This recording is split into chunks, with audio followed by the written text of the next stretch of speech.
Hey guys, thank you so much for tuning in to this episode. Now this time I want to talk about my journey and more or less my son being born with ataxic cerebral palsy. Now Carter was born at 30 weeks, so he was born premature, and my partner's waters broke, I think it was around the 26 week mark or 27 weeks. Being first time parents, I had no idea what was going on. We were in amazing hands being in Australia and having an amazing healthcare system.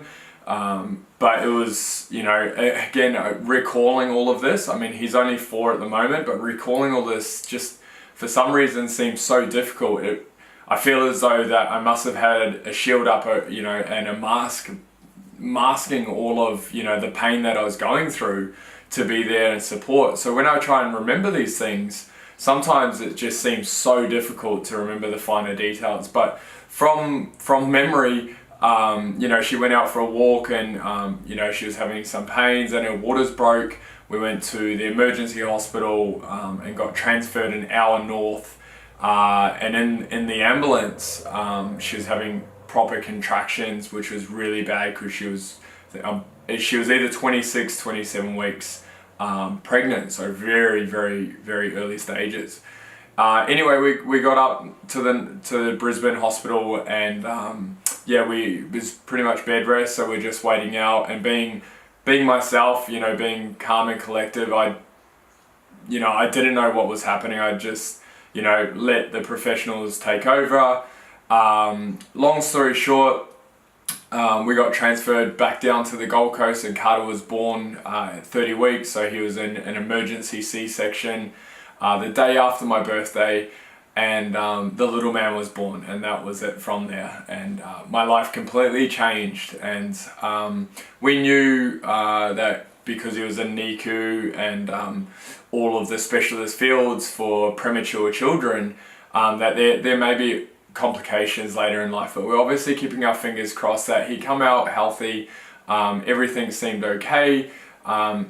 Again, going back over my memory bank, which can be jaded sometimes, he did get pseudomonas, which I'm pretty sure is an implication with the lungs or something like that, and it was quite a touch and go moment for all of us, and living in hospital and dealing with a first time parents, and now we're not doing it the normal way. We're not going home 2 days later and getting into a routine. We're seeing our son through a crib, or I'm pretty sure an incubator or something like that they're called. And anyway, that went on for weeks and weeks, and the little man come home and we adjusted into parenthood, and along the way, I guess being a male and just myself, I didn't really have the experience to pick up on things that were lacking behind in his development stage. We didn't know he had ataxic cerebral palsy at this stage. There was signs that he was definitely delayed because he was born so premature. And we'd see occupational therapists and stuff like this, and they were hinting at the fact that there was obviously something, along the lines. And anyway, they were saying until he was 2, we can't diagnose him, but I'm pretty sure we knew from about a year on that he had cerebral palsy. And anyway, from specialist meetings and catch-ups, again, we adapted. I think it's so amazing how humans can adapt on the spot. Now, being, like I said, first-time parents, we didn't know what was in store for us. And now this became our normal, having a child that wasn't really developed as, the normal, or if you want to say. But it was our normal, I guess. And we just took every day as it came. And my conscience, I didn't have a conscience that I'm going to change my attitude towards life. It immediately changed. It wasn't a focus thing of mine, but straight away, I was a caretaker for someone else's life and not being, the sole caretaker for my life. And it was something that, really changed me as a human and brought us together so much as a family. yeah, this gets hard to talk about, but there's some stages that was really quite rough for us as a family. And anyway, when he was 2, he was diagnosed with ataxic cerebral palsy. And you know, we really we knew that it was coming, and it didn't change anything.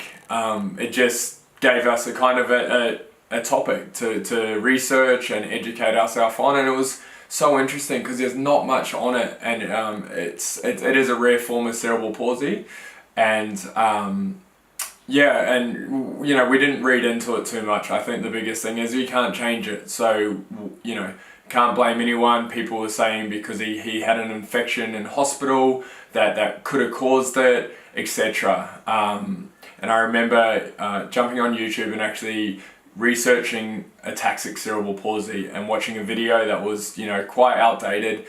And this gentleman's talking about, you know, the effect of the brain on cerebral palsy.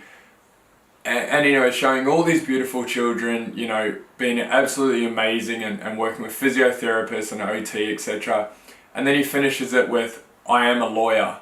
And if you feel as though that your child's got cerebral palsy through insufficient care from a healthcare facility, please let me know.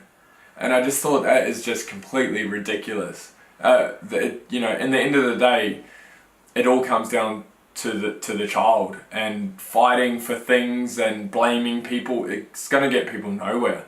In the end of the day, we take life as it is, and it's shown us so much more than we could ever hope for in life. And everything I do is obviously, you know, for my son. And you know, we had this album designed, and you know, opening this album up was quite personal, but it's our journey. And you know, it's the things that we went through as a family, being first-time parents, and living our life through this group, or you know, all these early stages, you know, have really brought us together. But I won't go into that too much, it's quite personal. But I am going to be documenting my son's progression with ataxic cerebral palsy. He's currently 4 years old. He can't walk unassisted, and he can't communicate at the standard that he should. But we have some big decisions coming through as a family, whether, you know, what schooling we do we homeschool, we've done physiotherapy, speech therapy, OT, etc. But I just want to finish this little video saying thank you so much for listening. It's our journey. I can't wait to share more, and yeah, really show my son that being a little different is sometimes the best thing. Fitting in with the crowd is sometimes the worst thing. And I want him to be aware that we're there for him, and there's other people that also suffer this condition, and it's nothing to hold anyone back in life. Thanks heaps, guys, for watching.